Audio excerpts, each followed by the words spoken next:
ब्रह्मा गुरु विष्णू गुरुदेव महेश्वरा सद्गुरु साक्षात परब्रह्म तस्मै श्री सद्गुरे नमः। जय जय रघुवीर समर्थ। श्रीमत दासबोध दशक 8वा ज्ञानदशक मायोद्भव नाम समास 3रा सूक्ष्म अशंका नाम श्रीराम समर्थ। अरे जे जालेची नाही त्याची वार्ता पुससी काही, तथापि सांगो जेणे काही संशय नोरे। श्री समर्थ म्हणतात की अरे जे झालेच नाही त्या विश्वाबद्दल तू प्रश्न करीत आहेस तर काय सांगावे। तथापि तुझ्या मनातील संशय नष्ट व्हावा म्हणून मी निरूपण करतो। दोरी करता भुजंग, जळा करता तरंग, मार्तंडा करता चांग, मृगजळ वाहे। समर्थ म्हणतात की दोरी असते तेव्हा भुजंग भासतो, जळ असते म्हणून तरंगाचा भास होतो, सूर्य आहे म्हणून मृगजळ प्रत्यक्ष वाहताना दिसते, कल्पनेकरिता स्वप्न दिसते, शिंपीकरता रूप भासे, जळा करता गार वसे, निमिष एक।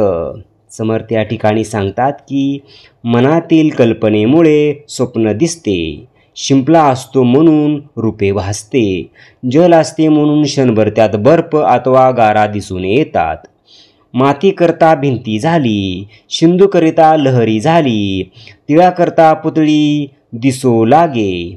समर्थ या ठिकाणी सांगतात की मातीमुळे भिंत भासते, समुद्रामुळे लहरीचा भास होतो आणि डोळ्यातील बाहुलीमुळे दृश्य दिसू लागते। सोन्याकरिता अलंकार, तंतूकरिता झाले चिर, कासवाकरिता विस्तार हातापायाचा, तूप होते तरी थिजले, तरी करता मीठ झाले, बिंबाकरिता बिंबले प्रतिबिंब। समर्थ या ठिकाणी सांगतात की सोन्यामुळे अलंकार भासतात, तंतूच्यामुळे वस्त्राचा भास होतो आणि कासवामुळे त्याचे हातपाय हे नेहमी नवीन निर्माण झाल्यासारखे भासतात, तूप असते तेच घट्ट झाल्यासारखे दिसते, खाड्यातील समुद्राच्या पाण्यामुळे मीठ झाल्यासारखे वाटते आणि बिंबामुळे प्रतिबिंब बिंबून द्वैत भासते। पृथ्वीकरता झाले झाड, झाडाकरता व्हाया वाड, धातूकरता पवाड उंच नीच वर्णाचा। समर्थ या ठिकाणी वर्णन करतात की पृथ्वीतून झाड होते, झाडामुळेच छायेचा भास होतो, धातू धातू एकरूपच असतात पण त्यांच्या विविध रंगामुळे त्यांना कमी अधिक महत्त्व दिले जाते। आता असो हा दृष्टांत, अद्वैतायस कैसे द्वैत, द्वैतविन अद्वैत बोलताच नये। समर्थ आता सांगतात की असो आता हा दृष्टांत देणे पुरे झाले, अद्वैताच्या ठिकाणी द्वैत कसे असणार, पण द्वैताचा आश्रय घेतल्याशिवाय अद्वैतासंबंधी बोलताच येत नाही। भासाकरता भास भासे, दृश्याकरिता अदृश्य दिसे, अदृश्यास उपमा नसे म्हणून निरोपम। समर्थ या ठिकाणी सांगतात की आपल्याला जे विविध भास होत असतात त्यांच्यामुळे दृश्य विश्व हा भास कसा आहे याची आपल्याला कल्पना येऊ शकते। या दृश्य सृष्टीचा शोध घेऊ लागले की अदृश्य अशा आत्मवस्तूची प्राप्ती होते। खरे तर जे अदृश्य आहे त्याला दृश्य वस्तूची उपमाच देता येत नाही, म्हणून खरे तर ते निरुपमच आहे। कल्पनेविरहित हेत, दृश्या वेगळा दृष्टांत, द्वैता वेगळे द्वैत कैसे झाले। समर्थ या ठिकाणी सांगतात की कल्पनेशिवाय विचार करता येत नाही, दृश्यच नसेल तर त्याबद्दलचा दृष्टांत देताच येत नाही आणि मुळात द्वैत नसताना द्वैत आले तरी कोठून। विचित्र भगवंताची करणी, वर्णवेना सहस्त्रपणी, तेने केली उभयनी अनंत ब्रह्मांडाची। समर्थ ते सांगतात की भगवंताची करणी फार विचित्र आहे, तिचे वर्णन म्हणजे सहस्त्रमुखी असलेला शेषही करू शकत नाही। त्या भगवंतानेच अनंत अशा ब्रह्मांडाची निर्मिती केली आहे।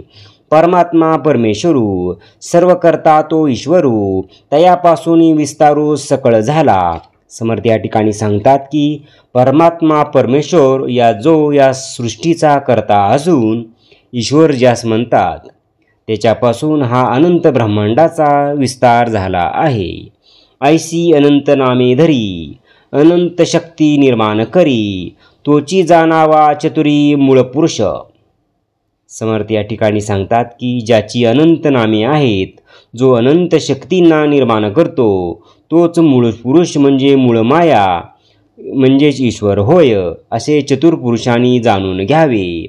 त्या मूळ पुरुषाची ओळखण ते मूळ मायाची आपण सकळ काही करतेपण तेची आले. समर्थ या ठिकाणी सांगतात की मूळ माया म्हणजेच हा मूळ पुरुष असून सर्व कर्तृत्व त्याच्या ठाईच निर्माण झाले आहे. हे उघड बोलता नये मोडो पाहता उपाये एरवी पाहता काय साच आहे. श्री समर्थ म्हणतात की खरे पाहिले तर हे सर्व काही सत्य आहे का, परंतु हे उघड बोलता येत नाही, कारण असे बोलामुळे सर्व साधनाचे खंडन केल्यासारखे होऊन उपायाऐवजी अपायच होईल. देवापासून सकळ झाले हे सर्वास मानले, परी त्या देवास ओळखले पाहिजे की. समर्थ म्हणतात की देवापासून हे सर्व झाले हे मत सर्वांना मान्य आहे, पण तरी तो देव कोणता हे ओळखता तरी यायला पाहिजे की. सिद्धाची जे निरूपण जे साधकास न मने जाण पक्व नाही अंतकरण मनोनिया.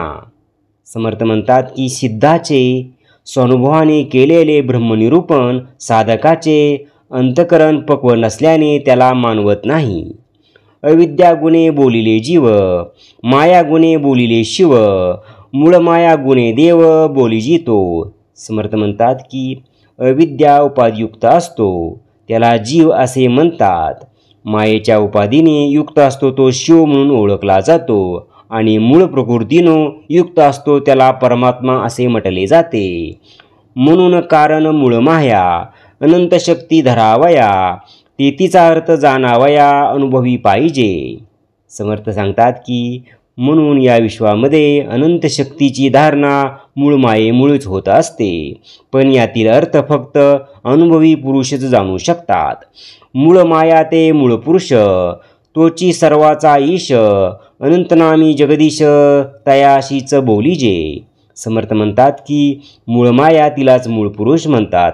ईश्वर सर्वेश जगदीश अशी अनंत नामे त्याला दिली जातात.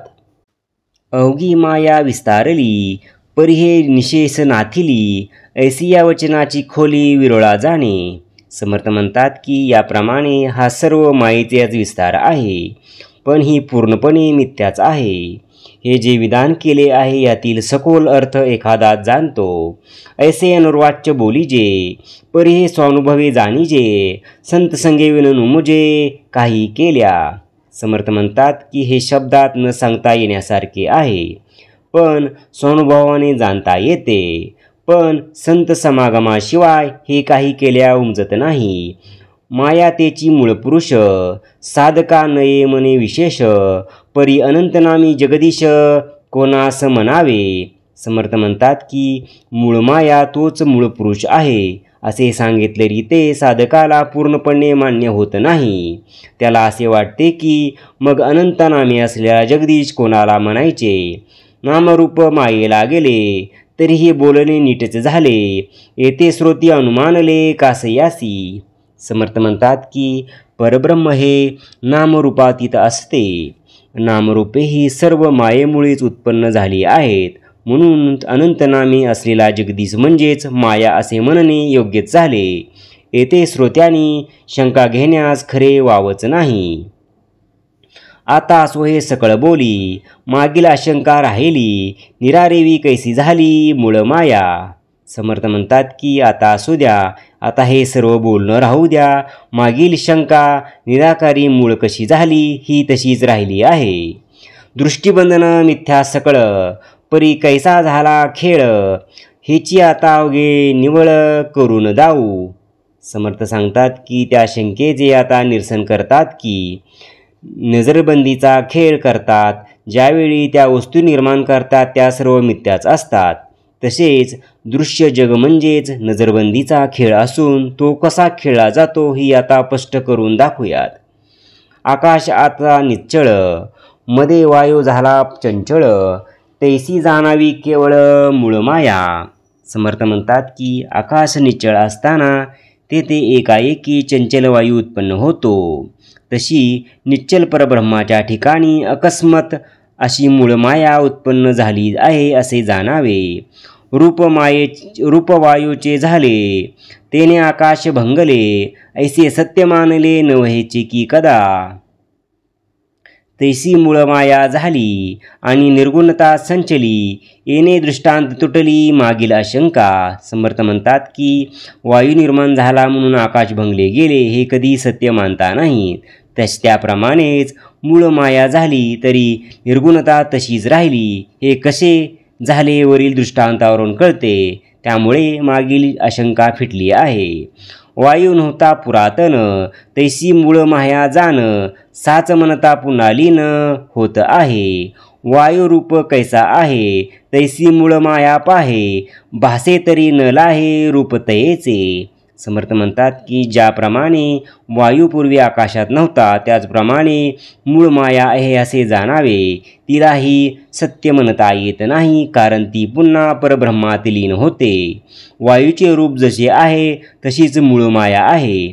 ती भासते खरी, पण प्रत्यक्ष तिचे रूप दाखवता येत नाही. वायू सत्य म्हणू जाता, परी तो नये दाखवता, त्याकडे पाहू जाता धुळीस आहे. वायूला सत्य म्हणावे तरी तो दाखवता येत नाही. त्याला पाहायचा प्रयत्न करू लागले तर धूळच दिसते.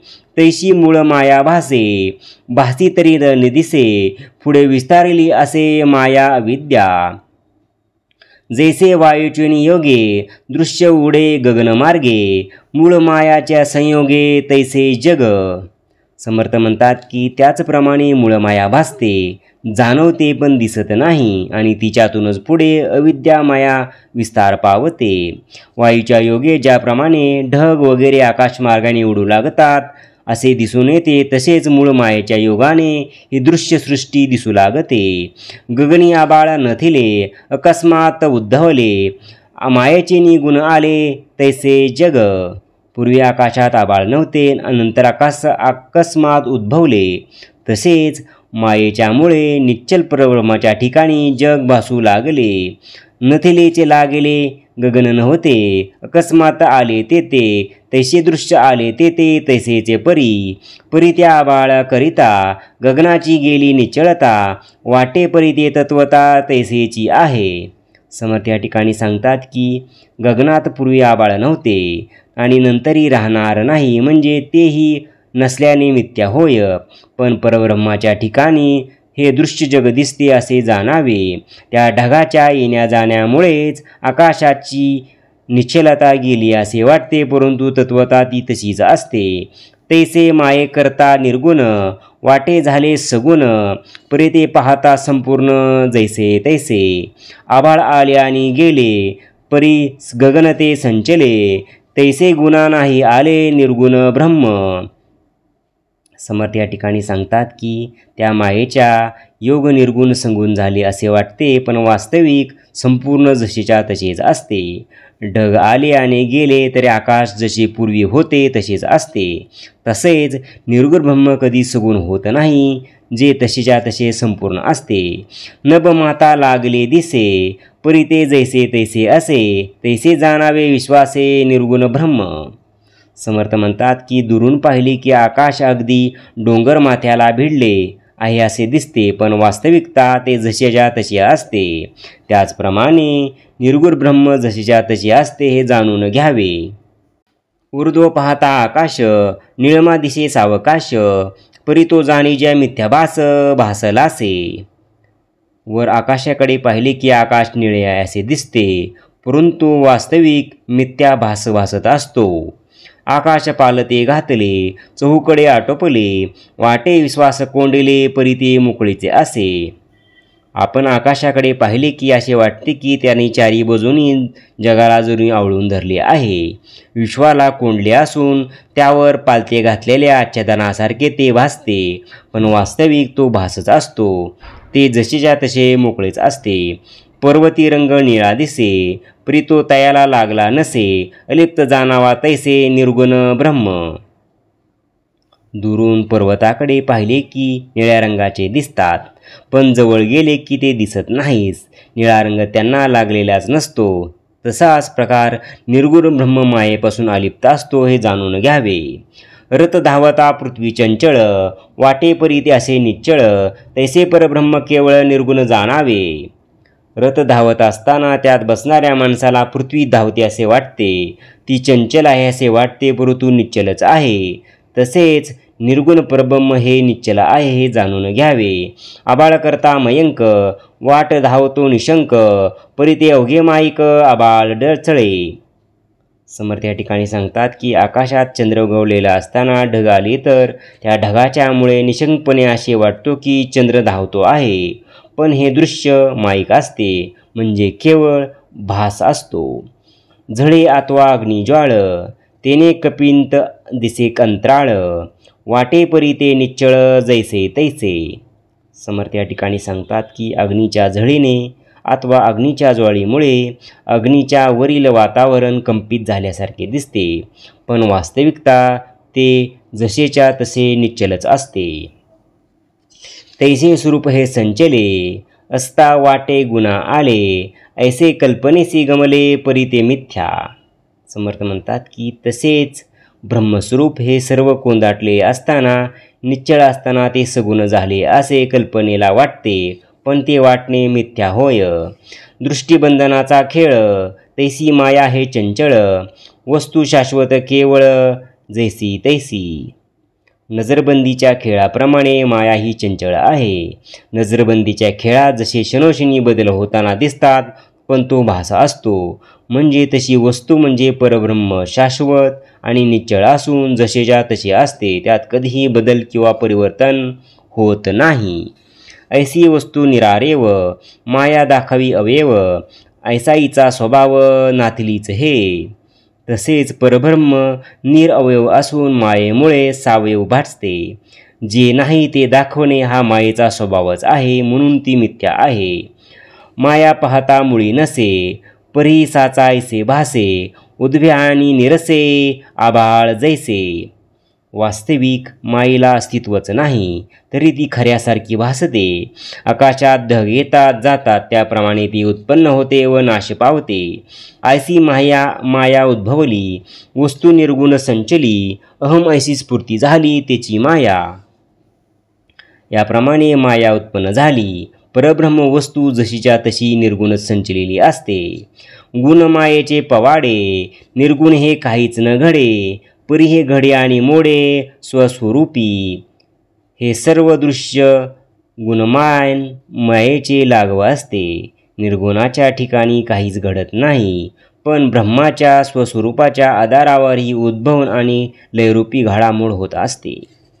जैसी दृष्टी तरळली, तेने सेनाच भासली, पाहता आकाशाच झाली तरी ते मिथ्या. मिथ्या मायेचा खेळ, उद्भव बोलिला सकळ, नाना तत्वाचा पाल्लाळ सांडोनिया. दृष्टी भांबावली म्हणजे आकाशात ढगाचे खरे नसलेले आकार शिना वगैरे भासू लागतात, पण ते मिथ्याच असतात. पाल्लाळ लावून तत्वाचे वर्णन न करताच मिथ्या मायेच्या उद्भवाचा खेळ कसा चालतो हे सर्व सांगितले आहे. तत्वे मुळेच आहती, ओंकार वायूचे गती, तेतीचा अर्थ जाणती दक्ष ज्ञानी. मूळ मायेचे चळन, तेची वायूचे लक्षण, सूक्ष्मतत्वे तेची जाण, जडत्वा पावती. मूळ मायेतच तत्वे आहेत, याचे अर्थ अभिप्राय चतुर सावध ज्ञानी लोकच जाणतात. मूळ मायेची जी हालचाल हेच वायूचे लक्षण आहे. प्रथम अत्यंत सूक्ष्म रूपात असलेली तत्वे जडत्व पावतात, म्हणजे स्थूल रूपात प्रगट होतात. ऐशी पंचमहाभूते पूर्वी अव्यक्ते, पुढी झाली व्यक्ते सृष्टी रचनेची. मूळ मायेचे लक्षण, त्याची पंचभौतिक जाण, त्याची पाहे ओळखण सूक्ष्मदृष्टी. आकाश वायू विन, इच्छाशब्द करी कोण, इच्छाशक्ती तेची जाण तेजस्वरूप. समर्थ या ठिकाणी सांगतात की आकाशात जसा वायूच्या हालचालीशिवाय आवाज होत नाही, त्याप्रमाणे निश्चल स्वरूपात त्या तेजाशिवाय इच्छास्फूर्ती होणे शक्य नाही. ती इच्छाशक्तीच म्हणजे तेजतत्व होय. मृदूपणतेची जळ, जडत्व पृथ्वी केवळ, ऐसी मूळ माया सकळ पंचभूतिक जाणावी. मृदूपण हेच जलतत्व असून जडत्व हे पृथ्वीतत्व आहे. याप्रमाणे सर्व पंचमहाभूते ही मूळ माया जाणावी, अथवा याप्रमाणे मूळमाया ही पांचभौतिक आहे. एक एक भूतापोटी पंचभूताची रहाटी, सर्वकडे सूक्ष्मदृष्टी घालून पाहता. पुढे जडत्वास आली तरी असता कालवली, ऐसी माया विस्तारली पंचमभूतक. मूळ माया पाहता मुळी, अथवा अविद्या भूमंडळी, स्वर्ग मृत्यू पाताळी पाचची भूते. समर्थ या ठिकाणी सांगतात की मूळ मायेची सर्व प्रथमची अव्यक्त रूपी असो की सर्व भूमंडळात विस्तार पावलेली अविद्या असो, स्वर्ग मृत्यू पाताळ हे तिन्ही लोक असोत, सर्वत्र या पंचमहाभूताचाच विस्तार आहे. सत्यस्वरूप आदी अंती, मध्ये पंचभूते वर्तती, पंचभूतिक जाणी जे श्रोती मूळ माया. येथे उठली आशंका, साहूद होऊन ऐका, पंचमभूते झाली एका एका तमागुणापासूनी. समर्थ येथे म्हणतात की तमोगुणापासून पंचमहाभूते झाली आहेत.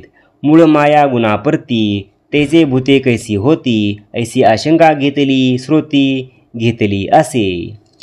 मूळ माया तर गुणावेगळी, गुणातीत आहे, तेथे पंचमहाभूते कशी होतील अशी शंका मानून श्रोत्यांनी घेतली. ऐसे श्रुती आक्षेपिले, संशयास उभे केले. याचे उत्तर दिले पुढील समाशी. असा आक्षेप घेऊन श्रोत्यांनी संशय केला आहे, त्याचे उत्तर पुढील समासात दिले जाईल.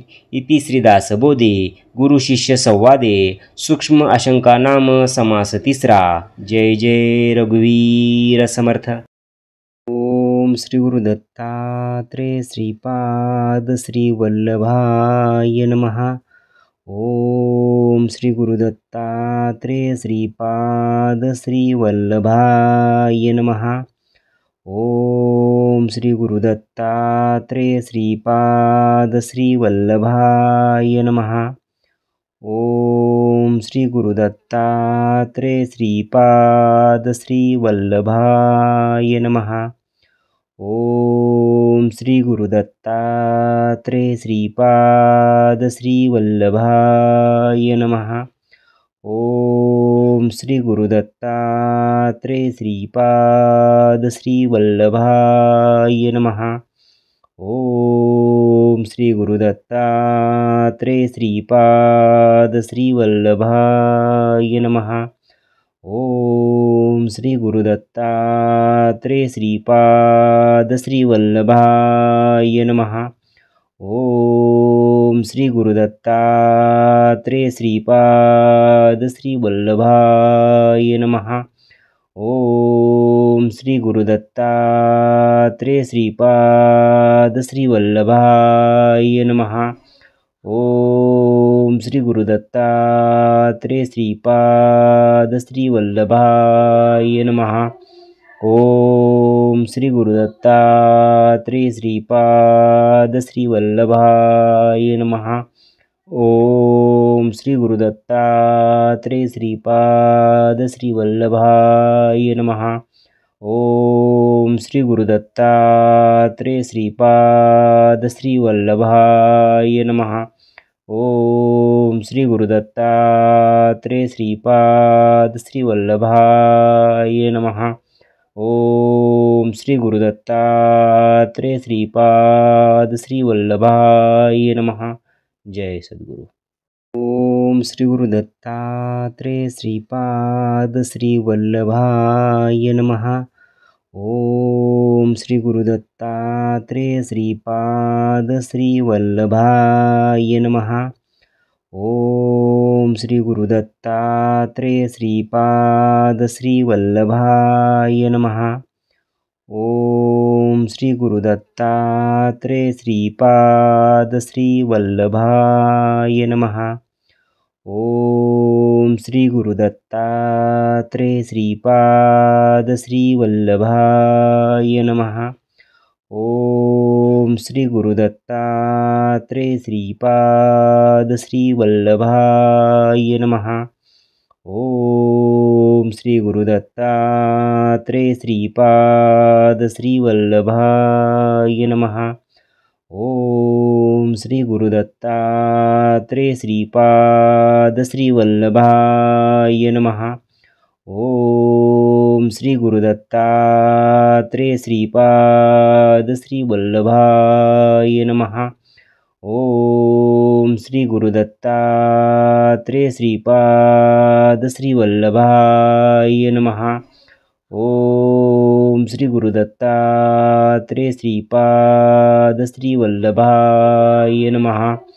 ओम श्री गुरुदत्तात्रेय श्रीपाद श्रीवल्लभाय नमः. ओम श्री गुरुदत्तात्रेय श्रीपाद श्रीवल्लभाय नमः. ओम श्री गुरुदत्तात्रेय श्रीपाद श्रीवल्लभाय नमः.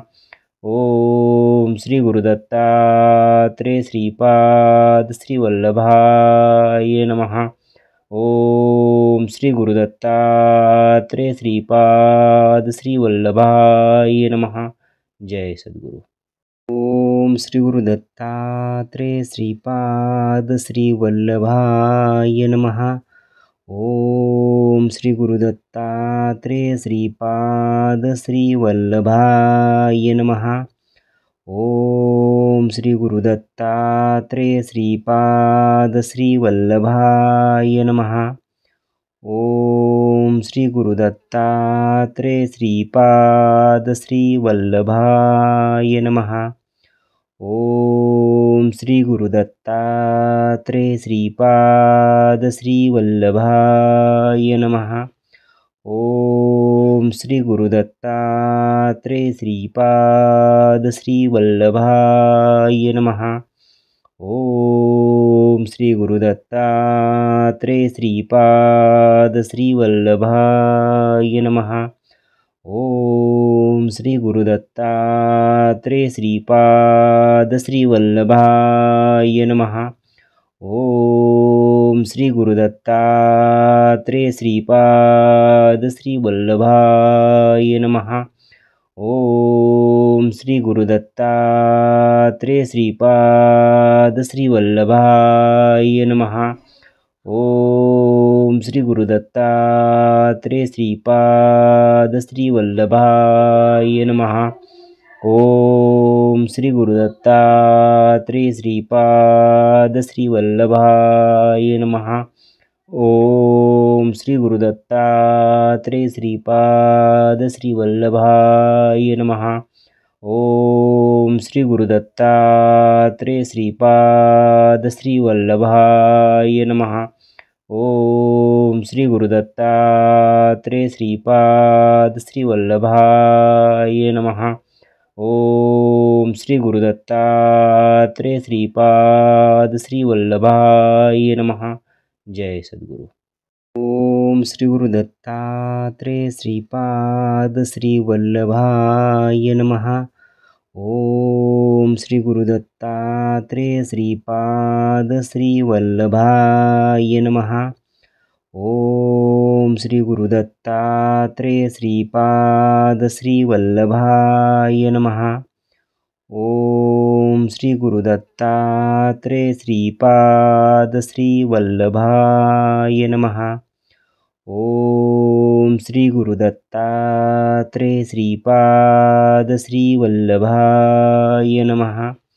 ओम श्री गुरुदत्तात्रेय श्रीपाद श्रीवल्लभाय नमः.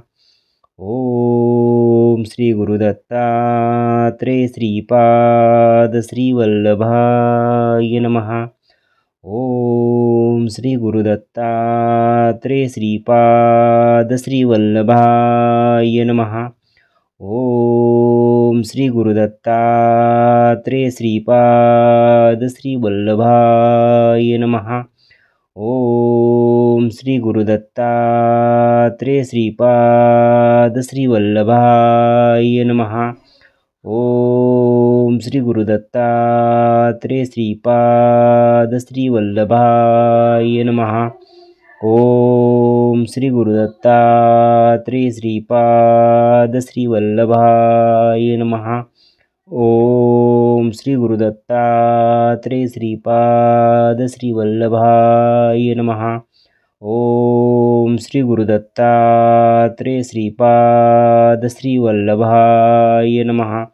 ओम श्री गुरुदत्तात्रेय श्रीपाद श्री वल्लभाय नमः.